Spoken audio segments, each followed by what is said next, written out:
जय हिंद साथियों, मैं आदेश आपका राही आदि क्लासेस में स्वागत करता हूं। हम सभी पढ़ रहे हैं हिंदी। हिंदी में 14 तारीख से हमने वर्णमाला की क्लास शुरू की है, यानी नया बैच शुरू हुआ है। हम सभी वर्णमाला में स्वर को पढ़ लिया है, स्वर समाप्त हो गया है। अब वर्णमाला के अंतर्गत ही हम सभी आज पढ़ेंगे क्या? व्यंजन को। क्या पढ़ेंगे आज? व्यंजन शुरू करेंगे। उम्मीद है आप सभी को क्लासेस पसंद आ रही होंगी। बस आप सभी क्लासेस को अधिक से अधिक लाइक करिए और अधिक से अधिक शेयर कीजिए, लोगों को भी बताइए। विश्वास करिए, जो भी पढ़ाया जाएगा अच्छा ही पढ़ाया जाएगा। आपके पेपर में 100% क्वेश्चन यहाँ से फंसेंगे, यानी पेपर में आएगा। थोड़ा प्यार मुझ पर भी, बस लाइक और शेयर के लिए। तो व्यंजन को हम शुरू करते हैं। तो व्यंजन की परिभाषा सबसे पहले देखेंगे। तो व्यंजन की परिभाषा क्या होती है कि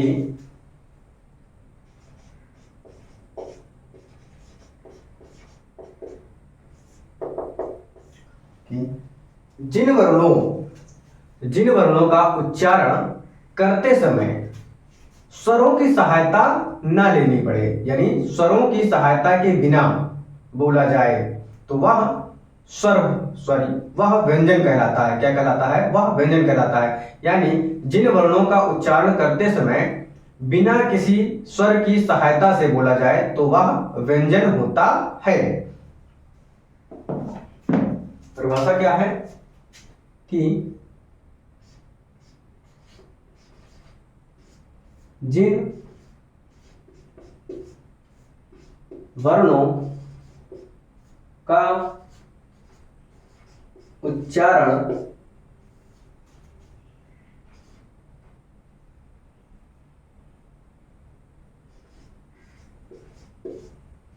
करते समय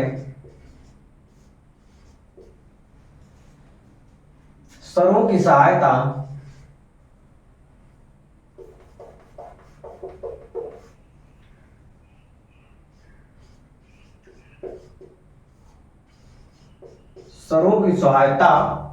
ना लेनी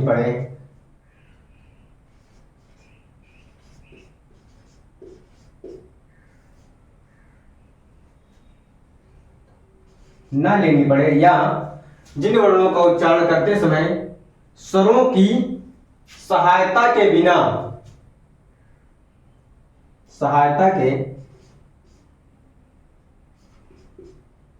बिना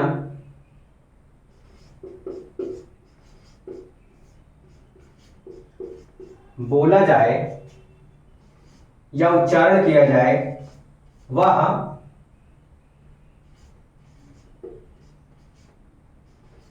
व्यंजन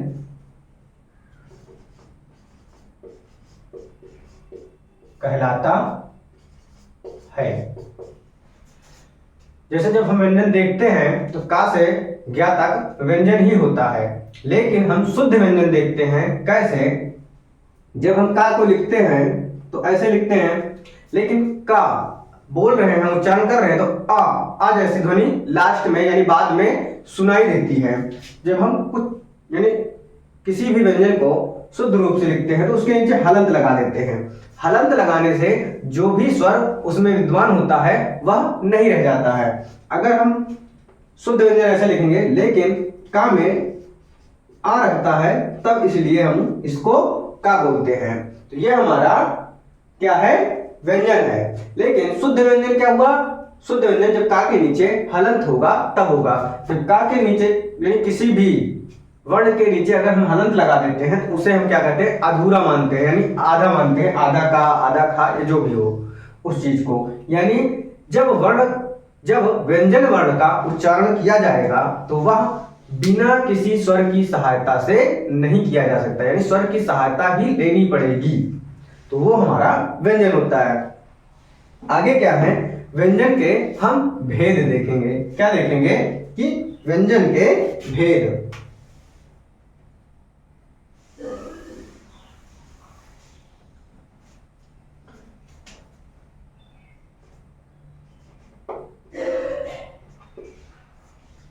व्यंजन के भेद। व्यंजन के भेद में देखेंगे तो क्या होगा कि व्यंजन के भेद दो प्रकार से होंगे। दो प्रकार से होंगे, कौन कौन? एक उच्चारण स्थान के आधार पर। क्या होगा?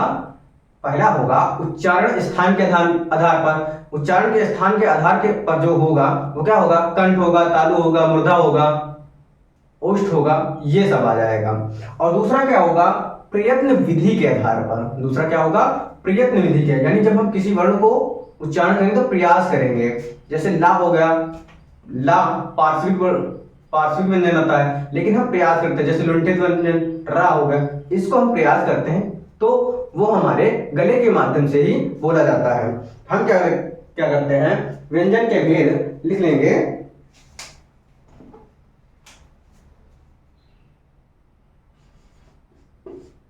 दो प्रकार के होते हैं। हम एक एक करके पढ़ेंगे। पहला क्या होगा कि उच्चारण स्थान के आधार पर। पहला क्या है? उच्चारण स्थान के आधार, ये धा है, आधार पर। उच्चारण स्थान के आधार पर। अब हम इसमें एक एक करके देखेंगे। इसके अंतर्गत भी कई सारे होंगे, जैसे स्पर्शी व्यंजन हो गया, अंतस्थ व्यंजन हो गया, ऊष्म व्यंजन हो गया, इस प्रकार से। तो अब हम सबसे पहले देखेंगे क्या? स्पर्शी व्यंजन।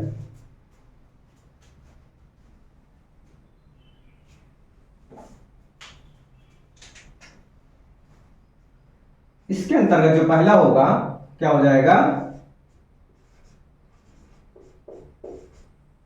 स्पर्शी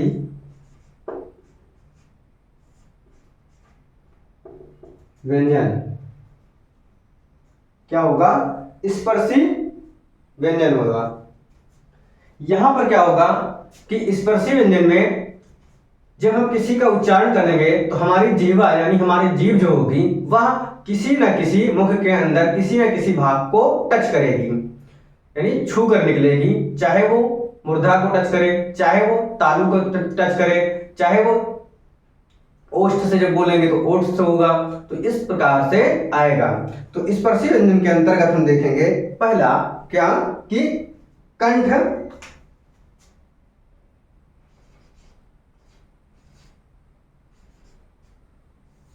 कंठ। कंठ को ही हम कह सकते हैं क्या? का वर्ग। क्या बोलेंगे?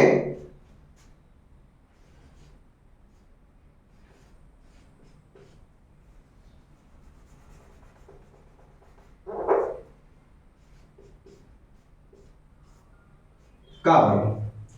का वर्ग इसलिए लिखते हैं कि का वर्ग में जो का की लाइन में जितने वर्ण आएंगे, यानी का, खा, गा, घा, अंगा, तो का वर्ग का जितने भी वर्ण होंगे, यानी 5 होते हैं का से लेकर अंगा तक, तो वह सभी कंठ के माध्यम से ही बोला जाता है। कंठ के अंतर्गत हम क्या लिखेंगे? क, खा, गा, घा और अंगा। तो ये जो हमारा है क्या हुआ? ये कंठ के माध्यम से बोला जाता है। तो इसके बाद आएगा क्या? तालव्य या तालु। हम लोग पढ़ते हैं, व्यंजन पढ़ रहे हैं, तो ये कंठ व्यंजन हो गया। इसके बाद क्या होगा? तालव्य व्यंजन। तालव्य। तालव्य के अंतर्गत क्या आएगा? अंगा तक समाप्त हो गया था कंठ में, इसके बाद आएगा चा। तो यानी हम क्या लिखेंगे यहां पर? चा वर्ग। चा वर्ग के अंतर्गत चा की लाइन में जितने भी वर्ण आते हैं वह सभी चा वर्ग के अंतर्गत आते हैं, या फिर तालु के या तालव्य भी बोलते हैं, तालव्य व्यंजन होते हैं। चा, छा, ज, झ, तो ये हो गया तालव्य व्यंजन, यानी तालु के माध्यम से बोला जाता है, या फिर इसी को चा वर्ग कहते हैं। अब इसके बाद आएगा मूर्धन्य व्यंजन। क्या? मूर्धन्य व्यंजन। मूर्धन्य व्यंजन के अंतर्गत क्या आएगा?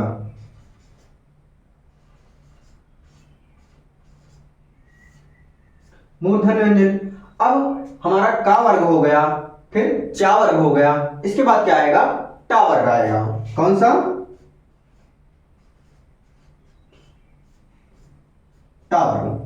जो मूर्धन्य वर्ग व्यंजन या फिर टा वर्ग। अब इसके अंतर्गत टा की लाइन में जितने भी वर्ण आते हैं वह सभी मूर्धन्य व्यंजन के अंतर्गत आता है। क्या आ जाएगा? टा, ठा, डा, ढा और अड़ा। ये हमारा क्या हो गया कि मूर्धन्य व्यंजन हो गया। इसके बाद आएगा क्या? दंत व्यंजन। कौन सा आएगा? दंत व्यंजन, या फिर दंत व्यंजन को ही हम क्या बोलेंगे? ता वर्ग बोलेंगे। दंत व्यंजन या ता वर्ग। ता वर्ग के अंतर्गत क्या आ जाएगा? ता, था, दा, धा और न आ जाएगा। ता, था, दा, धा और न आ जाएगा। अब इसके बाद क्या है कि ओष्ठ आएगा। क्या? ओष्ठ व्यंजन या पा वर्ग।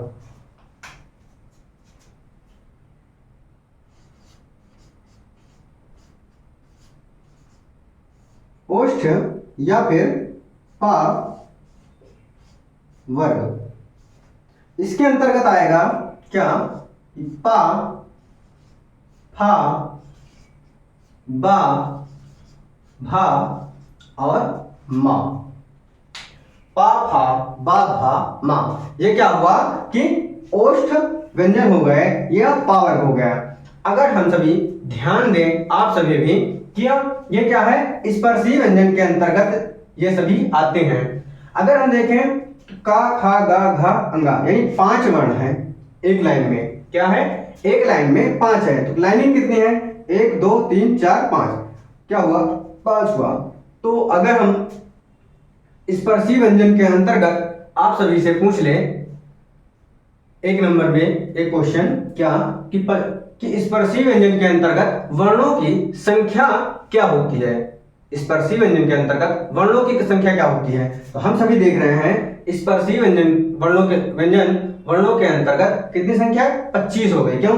5 ऐसे है और 5 ऐसे है, यानी 5 लाइनिंग 5 वर्ण, 25, यानी 25 वर्ण हैं जो स्पर्शी व्यंजन के अंतर्गत आते हैं। या फिर इसको ये भी पूछ लेता है वर्गीय व्यंजन। क्यों?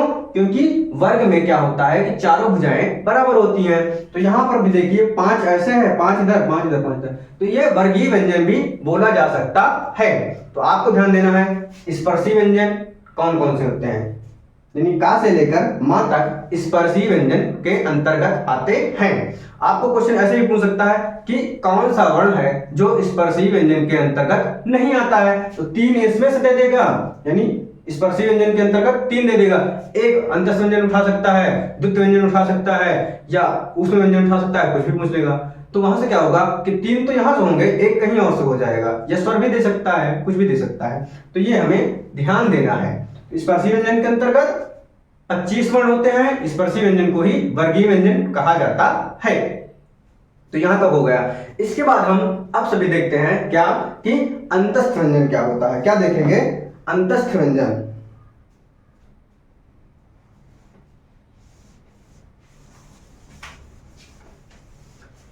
आप सभी विश्वास करिए, विश्वास एक दूसरे पर ही किया जाता है, तभी हम सभी आगे बढ़ते हैं। किसी न किसी पर तो विश्वास आप सभी करते ही हैं, तो मुझ पर भी करके देखिए। यकीन मानो आपको कंटेंट अच्छा ही मिलेगा। कोई भी पेपर, कोई भी प्रैक्टिस सेट उठाकर क्वेश्चन हल करो, खुद ही पता चलेगा आप लोगों को कैसा है। इसके बाद क्या पढ़ेंगे हम, अंतस्थ व्यंजन।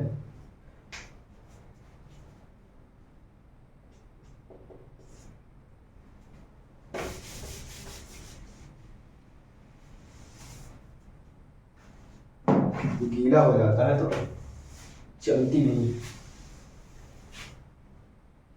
क्या पढ़ेंगे, अंतस्थ व्यंजन।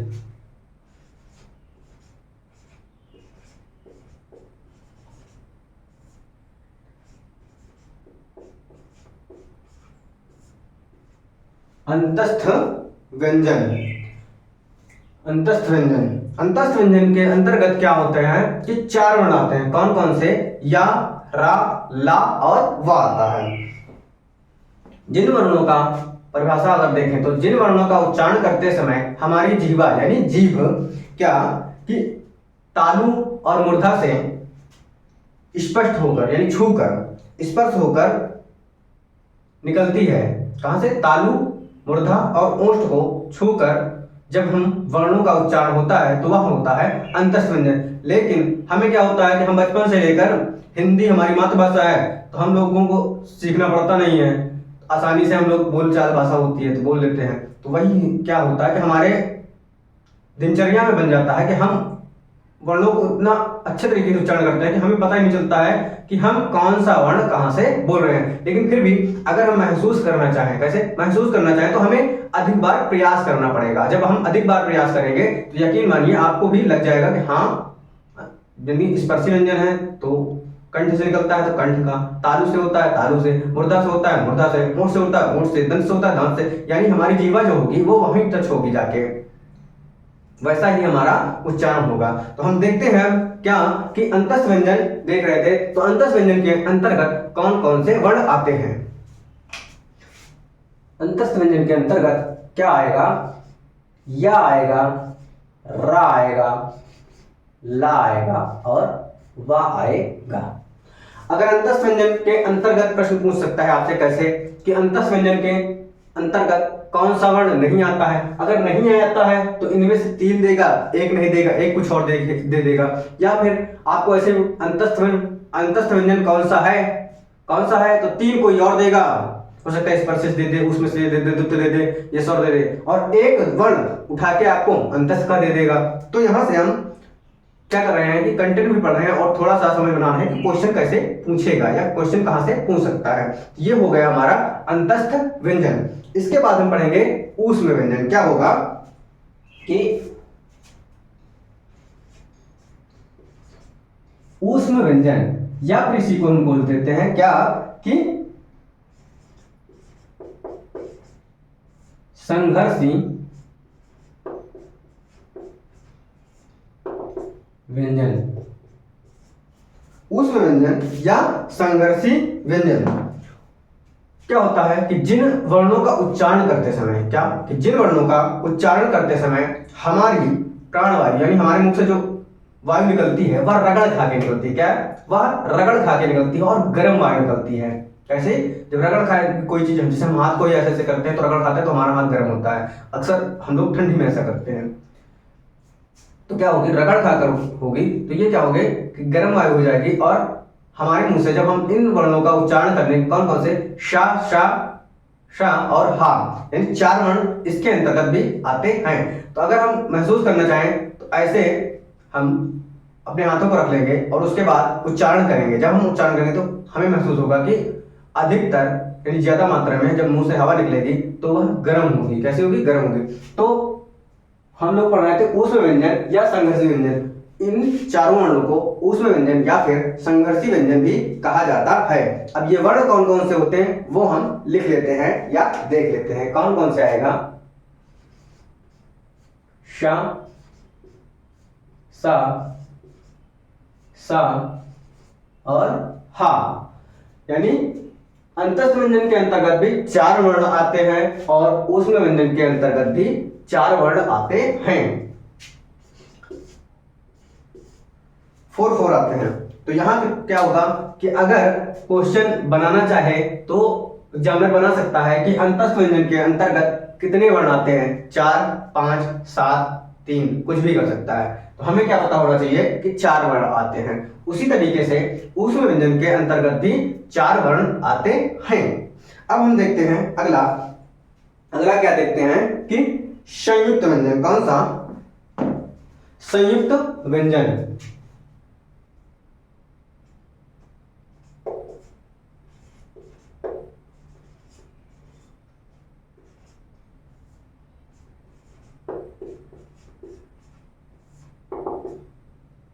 संयुक्त व्यंजन। संयुक्त व्यंजन क्या होता है? संयुक्त व्यंजन क्या होता है? जिन वर्णों का उच्चारण, यानी जिन वर्णों का उच्चारण दो व्यंजनों से मिलकर बना हो, किनसे?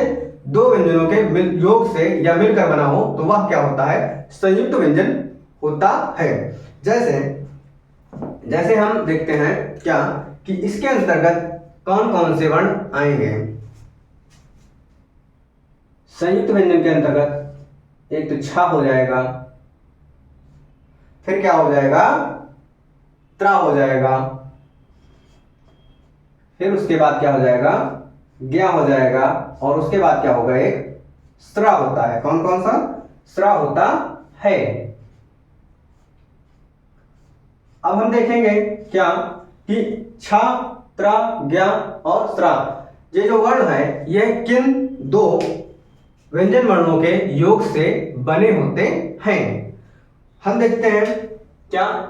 तो छा को हम देखते हैं तो ये का होता है और उस व्यंजन का सा होता है, तो ये छा का निर्माण होता है। यानी जो छा है वह संयुक्त व्यंजन है, और संयुक्त व्यंजन वही होता है जो दो व्यंजन वर्णों से मिलकर बना होता है। तो छा कैसे होगा? का और सा से। लेकिन अगर एग्जामिनर फिर भी आप सभी से पूछना चाहे तो क्या हो सकता है? एक तो ये उदाहरण हो सकता है ऑप्शन में एक ये हो सकता है, और क्या हो सकता है कि इसी में ही ऐसे भी लिख सकता है का धन सा धन आ। क्यों? क्योंकि कोई भी व्यंजन वर्ण बिना स्वर की सहायता से बोला ही नहीं जाता है, तो इसमें से जब स्वर हटा देंगे यानी स्वर निकाल लेंगे तो यह क्या हो जाएगा? अधूरा हो जाएगा। और किसी भी अधूरे अक्षर को लिखने के लिए उसके नीचे हलंत लगाया जाता है। क्या? उसके नीचे हलंत लगाया जाता है। जब यहां से हलंत लगा देंगे ये अधूरा हो जाएगा, और फिर लास्ट में आ लिख देंगे, तो क्या होगा कि हमें ऑप्शन में ये भी मिल सकता है और ये भी मिल सकता है। तो हमें देखना है कि कौन सा ऑप्शन सही होगा। फिलहाल हम अब आगे देखते हैं कौन सा? त्रा को क्या देखेंगे? त्रा जो वर्ण है वो किन दो वर्णों से मिलकर बना है? ता धन रा से मिलकर बना है। ता के नीचे हलंत है, उसी प्रकार का के नीचे हलंत है, और फिर क्या है? रा है। जो त्रा वर्ण होगा वह ता धन रा से मिलकर बनेगा। इसके बाद आता है क्या? ज्ञा। तो जो ज्ञा वर्ण है वह क्या होगा? जा और ञा से मिलकर बनेगा। फिर आता है स्रा। कौन सा? स्रा आता है। जो स्रा शब्द है, स्रा वर्ण है, वह किन किन दो वर्णों से मिलकर बना होता है? तो हम देखते हैं स्रा धन रा से मिलकर बना होता है। तो ये हमारे जो चारों हैं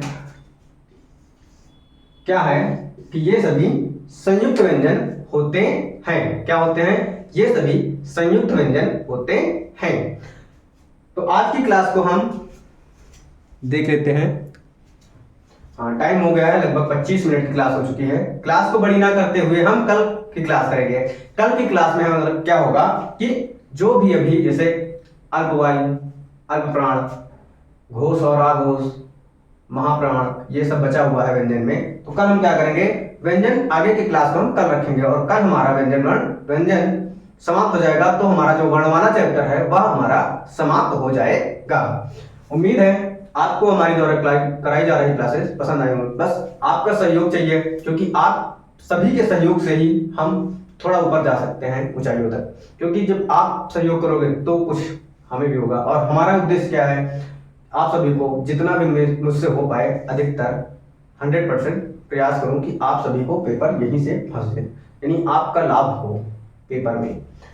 बस आपसे यही है, आप सभी इस क्लास को अधिक से अधिक शेयर कीजिए, अधिक से अधिक लाइक कीजिए, और एक एक दो दो लोगों को, अगर जितने लोग जुड़े हुए हैं सभी सहयोग करें, घर में दोस्तों को किसी का भी बोल पाए तो एक एक दो दो लोगों को सब्सक्राइब भी करते रहिए। तो आज की क्लास को हम यहीं पे समाप्त करते हैं। धन्यवाद।